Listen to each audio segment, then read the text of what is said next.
യുഎസിലെ ഇലിനോയിലുള്ള ചിക്കാഗോ നഗരത്തിൽ കുറ്റവാളികളായ കുടിയേറ്റക്കാരെ ലക്ഷ്യമിട്ട നാടുകടത്തൽ നടപടികൾ ആരംഭിച്ചിരിക്കുകയാണ് ഡൊണാൾഡ് ട്രംപ് ഭരണകൂടം. പ്രാദേശിക അധികാരികളുടെ എതിർപ്പ് അവഗണിച്ച് ഡിപ്പാർട്ട്മെന്റ് ഓഫ് ഹോംലാൻഡ് സെക്യൂരിറ്റി തിങ്കളാഴ്ചയാണ് ഈ വിവരം അറിയിച്ചത്. കുറ്റകൃത്യങ്ങൾക്കെതിരെ പോരാടാൻ നാഷണൽ ഗാർഡ് സൈന്യത്തെ ചിക്കാഗോയിലേക്ക് അയക്കുമെന്ന് ട്രംപ് ഭരണകൂടം പ്രഖ്യാപിച്ചതിന് പിന്നാലെയാണ് ഇപ്പോഴത്തെ നടപടി ഉണ്ടായിരിക്കുന്നത്. ഓപ്പറേഷൻ മിഡ്വേ ബ്ലിറ്റ്സ് എന്ന പേരിലാണ് immigration and customs enforcement raid നടത്തുന്നതെന്ന് ഡിപ്പാർട്ട്മെന്റ് ഓഫ് ഹോംലാൻഡ് സെക്യൂരിറ്റി അറിയിച്ചു. ചിക്കാഗോയിലെയും ഇല്ലിനോയിലെയും അഭയ നിയമങ്ങളാണ് ഇതിന് കാരണമെന്ന് ഡിപ്പാർട്ട്മെന്റ് ഓഫ് ഹോംലാൻഡ് സെക്യൂരിറ്റി കുറ്റപ്പെടുത്തി. അതേസമയം മതിയായ മുന്നറിയിപ്പ് നൽകാതെയാണ് സർക്കാരിന്റെ നടപടിയെന്ന് ഇല്ലിനോയ് ഗവർണർ ജെ.ബി. പ്രിറ്റ്സ്കർ പ്രതികരിച്ചപ്പോൾ ഓപ്പറേഷൻ മിഡ്വേ ബ്ലിറ്റ്സ് രാഷ്ട്രീയ നാടകമാണെന്ന് വിമർശകർ കുറ്റപ്പെടുത്തി. ഇല്ലിനോയിലെ റെയ്ഡുമായി ബന്ധപ്പെട്ട ഡിപ്പാർട്ട്മെന്റ് ഓഫ് ഹോംലാൻഡ് സെക്യൂരിറ്റിയുടെ പ്രസ്താവന ഇങ്ങനെയാണ്: ഇല്ലിനോയിലെ നിയമവിരുദ്ധ കുടിയേറ്റക്കാരനായ ജൂലിയോ കുക്കുൾബോൾ മദ്യപിച്ച് വാഹനമോടിച്ചുണ്ടായ അപകടത്തിൽ കൊല്ലപ്പെട്ട കാറ്റി എബ്രഹാമിന്റെ സ്മരണയ്ക്കായി department of homeland security operation Midway blitz ആരംഭിക്കുന്നു.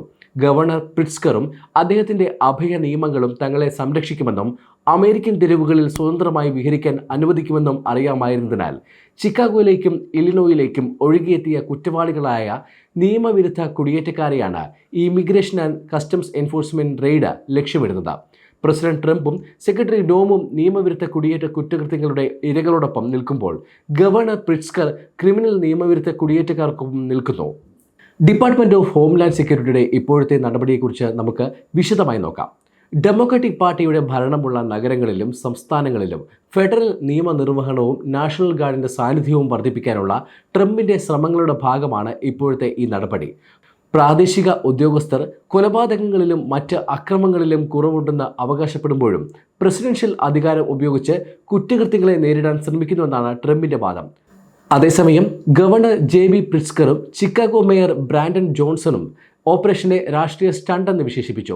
തങ്ങളുടെ ഓഫീസുകൾക്ക് ഫെഡറൽ അധികാരികളിൽ നിന്ന് ഔദ്യോഗിക അറിയിപ്പുകളൊന്നും ലഭിച്ചിട്ടില്ലെന്നും അവർ പറഞ്ഞു.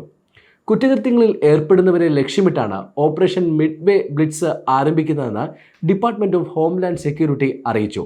Governor J B. പ്രിറ്റ്സ്കറും അദ്ദേഹത്തിന്റെ അഭയ നിയമങ്ങളും തങ്ങളെ സംരക്ഷിക്കുമെന്നും അമേരിക്കൻ തെരുവുകളിൽ സ്വതന്ത്രമായി വിഹരിക്കാൻ അനുവദിക്കുമെന്നും അവർക്കറിയാം. നഗരത്തിലെയും സംസ്ഥാനത്തെയും അഭയ നിയമങ്ങൾ ഫെഡറൽ കുടിയേറ്റ അധികാരികളുമായുള്ള സഹകരണം പരിമിതപ്പെടുത്തുന്നതിനാണ് ഓപ്പറേഷൻ ആവശ്യമായി വന്നതെന്ന് ഡിപ്പാർട്ട്മെന്റ് ഓഫ് ഹോംലാൻഡ് സെക്യൂരിറ്റി വ്യക്തമാക്കി. പ്രാദേശിക നിയമപാലകരും ഇമിഗ്രേഷൻ ആൻഡ് കസ്റ്റംസ് എൻഫോഴ്സ്മെന്റും തമ്മിലുള്ള സഹകരണം കുറവായതുകൊണ്ട് കുടിയേറ്റക്കാർ ചിക്കാഗോയിൽ ഒളിച്ച് താമസിക്കാൻ വരുന്നു എന്നാണ് ഡിപ്പാർട്ട്മെന്റ് ഓഫ് ഹോംലാൻഡ് സെക്യൂരിറ്റിയുടെ ആരോപണം. ചിക്കാഗോയിലെ ഏറ്റവും മോശം ക്രിമിനൽ കുടിയേറ്റക്കാരെയാണ് ലക്ഷ്യമിടുന്നതെന്ന് department of homeland security assistant secretary Tricia McLaughlin പറഞ്ഞു. കുറ്റകൃത്യങ്ങളിൽ ശിക്ഷിക്കപ്പെട്ട ഗുണ്ടാ സംഘങ്ങൾ, ബലാത്സംഗം ചെയ്തവർ, തട്ടിക്കൊണ്ടുപോയവർ, മയക്കുമരുന്ന് കടത്തുകാർ എന്നിവരെയാണ് ലക്ഷ്യമിടുന്നതെന്നും അവർ കൂട്ടിച്ചേർത്തു. അതിനിടെ ഫെഡറൽ ഭരണകൂടത്തിന്റെ നടപടി എങ്ങനെയായിരിക്കുമെന്നതിനെക്കുറിച്ച് ചിക്കാഗോയിലെ താമസക്കാർ ആശങ്ക പ്രകടിപ്പിച്ചു.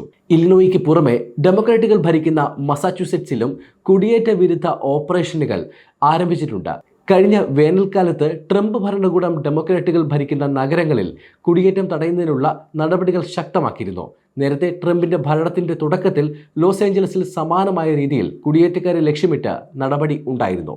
സമയം മലയാളം വാർത്തകൾ ഇനി ടൈംസ് ഓഫ് ഇന്ത്യ സൂപ്പർ ആപ്പിലും. ഇതിനായി പ്ലേ സ്റ്റോറിൽ നിന്നോ ആപ്പ് സ്റ്റോറിൽ നിന്നോ times of India app install ചെയ്യൂ. മലയാളം ഭാഷ തിരഞ്ഞെടുക്കൂ. വാർത്തകൾ ആസ്വദിക്കാം. എല്ലാം ഇനി സമയത്തിൽ.